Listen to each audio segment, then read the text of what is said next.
Hai profesional, berjumpa kembali di channel YouTube saya, Johnson Alfonso, Trainer Profesional. Dalam serial video tentang etika dan etiket profesional, saat ini saya akan sharing yaitu video tentang etika di tempat kerja atau di kantor secara profesional. Saksikan video ini sampai selesai.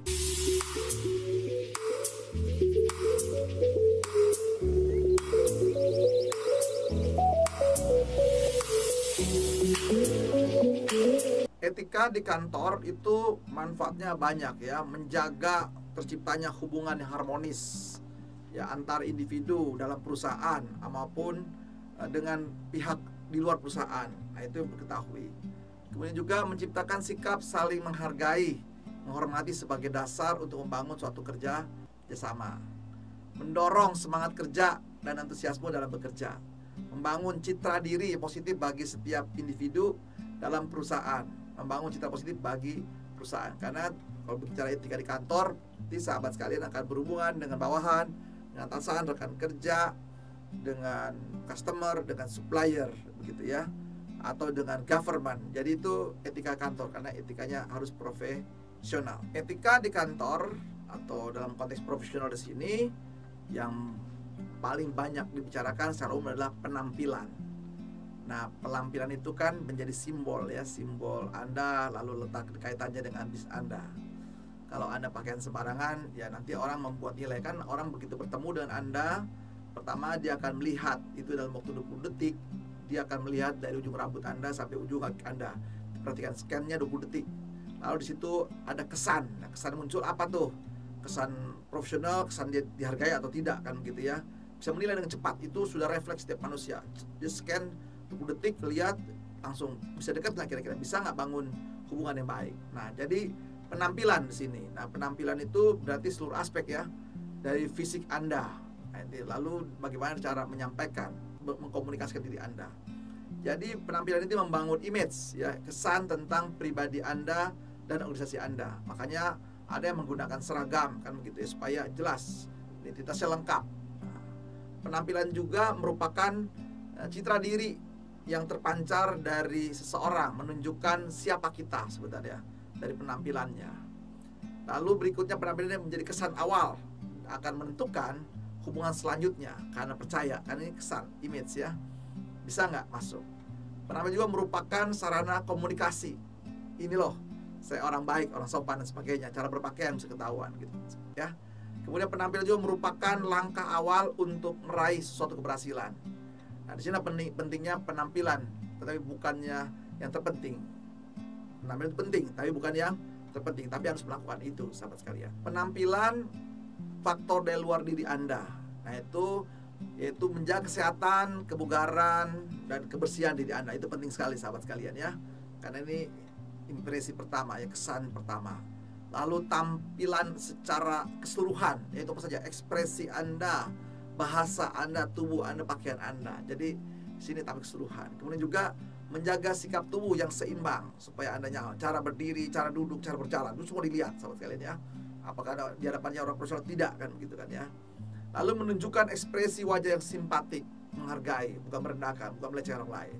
Nah, itu menyangkut dari luar diri kita, faktor menyangkut penampilan. Nah, kalau dari dalam diri kita, itu ada menyangkut kejujuran, kerahasiaan, bisa nggak di situ ya, keandalan Anda, kesigapan Anda, lalu menyangkut juga penekanan Anda, tenggang rasa Anda, ya, kerangka penyesuaian diri Anda, ketenangan Anda, dan kesopanan santun Anda. Nah, itu dari dalam diri Anda. Nah, oleh karena itu, kesan pertama dari penampilan nih, etika ya, yang berlangsung cepat sekali, sahabat sekalian. Pasti otomatis terjadi, pasti siapapun Anda.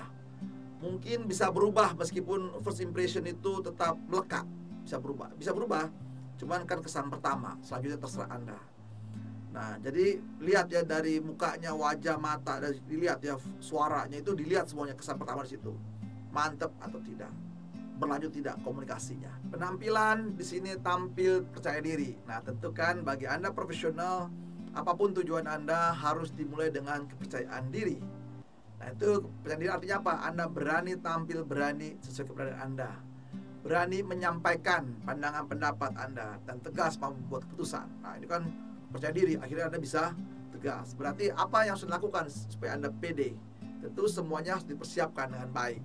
Secara materi komunikasi, kemudian tadi ya, penampilan dari kesehatan tubuh Anda, kesegaran dan kesiapan, juga cara Anda berkomunikasi.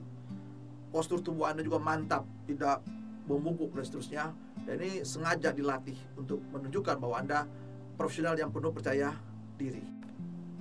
Etika disiplin kerja. Nah, ini percaya sahabat sekalian ya, di kantor itu datang kerja ya, atau datang menghadiri meeting. Nah, ini konteks waktu, jadi disiplin itu Anda harus datang sebelumnya. Entah Anda masuk kerja atau mau mulai meeting. Jadi disiplin lah, jangan sampai Anda jadi orang penting ditunggu-tunggu gitu ya. Biasakan punya etika profesional itu seperti itu. Ini bisa juga kategori kalau Anda belum ada sanksinya, masih etiket. Tapi kalau sudah ada hukumannya, kalau ada terlambat ya sudah. Kalau di meeting mungkin masih etiket meeting, datang sebelumnya. Kalau terlambat belum ada sanksinya. Tapi kalau di perusahaan masuk kerja mau nggak mau ada sanksinya, berarti sudah etika. Kemudian juga etika juga masuk pulang kerja harus jelas ya, dengan baik, dan harus mengkonfirmasikan kepada siapapun juga ketika Anda datang maupun ketika Anda pulang, supaya nanti biar jelas. Kemudian juga bertanggung jawab atas tugas pekerjaan yang diberikan ya. Jadi Anda punya tanggung jawab di situ, cepat, tepat, dan akurat, karena Anda punya kemampuan menjaga disiplin kerja. Jadi hindari yang namanya kalau disiplin kerja, udah bekerja. Tidak ada mengerjakan sesuatu yang sifatnya pribadi Anda, kecuali di jam istirahat Anda, kan begitu ya. Kemudian juga membaca dan melaksanakan aturan SOP yang ada dan telah disepakati. Nah, itu etika di kantor untuk menyangkut disiplin kerja. Ketika masuk kerja itu biasanya sahabat sekalian, Anda mendahului dengan mengucapkan salam. Nah, opsi Jepang, mau atasan, mau bawahan harus ada greeting. Itu wajib ya, datang. Kalau ya atasan terlambat ya mendatangi anak buahnya ya. Greeting ya di sini. Menunjukkan bahwa dia hadir, pelapor sudah hadir. Tunjukkan ekspresi dan sikap Anda yang cerah ceria, antusias, siap bekerja hari ini. Berikan senyum pada setiap orang yang ditemui, karena akan Anda bekerja. Memberikan semangat, mengucapkan selamat pagi, menyaparkan kerja. Nah, inilah etika. Nah, kalau belum ada sanksinya, masih kategorinya etiket. Nah, itu ya sahabat sekalian ya, dalam dunia etika dan etiket. Dalam etiket atau etika pergaulan di dunia profesional, nah, sekali lagi sahabat sekalian, kalau belum ada sanksinya, masih etiket. Tapi begitu sudah ada sanksinya, etika ya. Nah, bersikap sopan ketika Anda dalam pergaulan ya, ramah ya. Belum ada kesepakatan baru gitu ya. Nah, sopan santun dan segala macam ya. Untuk apa? Menghargai diri sendiri dan menghargai orang lain. Lalu memperhatikan terhadap orang lain yang Anda temui ya. Anda harus mendengar, bicara, karena harus Anda melakukan mendengar aktif gitu ya sahabat sekalian ya. Mampu menjaga perasaan orang lain. Jangan tanya hal-hal yang pribadi yang bisa emosi terpancing ya. Itu masih etiket sahabat sekalian ya. Toleransi dan kesediaan untuk membantu, kesiapan menolong, kan begitu ya. Dan juga mampu mengendalikan emosi Anda. Nah, itu bisa campur, bisa etiket, bisa etika sahabat sekalian. Jadi itulah contoh-contoh dalam pergaulan sebagai profesional. Saksikan video ini sampai selesai dan selalu ingat untuk subscribe, klik loncengnya, beri tanda like, kasihkan positif, dan share video ini kepada sahabat-sahabat Anda lainnya. Semoga sukses. Ketika berbicara, nah berbicara berarti kan harus mengetahui dulu konsep komunikasi. Nanti ada yang bisa lihat di video saya. Tapi secara etika berbicara, sahabat sekalian, tata bahasanya, kata-katanya harus baik dan standar. Suara juga harus jelas. Nada suaranya, kontak mata, bahasa tubuhnya. Jangan sampai Anda menjadi multitafsir sahabat sekalian. Nah, itulah pentingnya dalam berbicara. Nah, berbicara secara simpatik bisa mengimbangi pembicaraan. Jadi bisa TikTok ya. Asik gitu, jangan dingin ya sahabat, apalagi itu customer Anda. Menyenangkan dalam bicara, tentu bicara hal-hal yang umum saja sahabat sekalian, dalam aspek dan sebagainya gitu ya. Lalu menciptakan humor-humor yang tidak menyinggung sara, suku, agama, ras, atau pornografi. Hindari humor-humor ringan saja sahabat sekalian. Mau memuji lawan bicara Anda, nah ini tiketnya berbicara ya, memuji kehebatannya. Ini penting sekali, karena orang sering dipuji kan ya. Dan mau menjadi pendengar yang baik dan aktif. Nah, ini penting dalam Anda berkomunikasi dengan siapapun juga. Hal-hal yang perlu dihindari saat Anda di dalam etika berbicara, begitu ya. Membicarakan hal-hal yang sensitif, ini harus hati-hati dihindari. Yang sifatnya pribadi. Nah, Kalau Anda formal ya formal saja, pribadi kecuali Anda memang sahabatnya, silakan saja. Memotong pembicaraan, mohon izin kalau Anda memotong pembicaraan. Kalau itu penting sekali, apalagi yang bicara bos Anda. Pembicaraan selalu minta izin, begitu ya. Sopan santun. Mohon bisa diinterupsi seterusnya. Mendominasi pembicaraan, hindari, karena Anda berkomunikasi dua arah. Nah, itu penting sekali sahabat ya. Banyak membicarakan diri sendiri.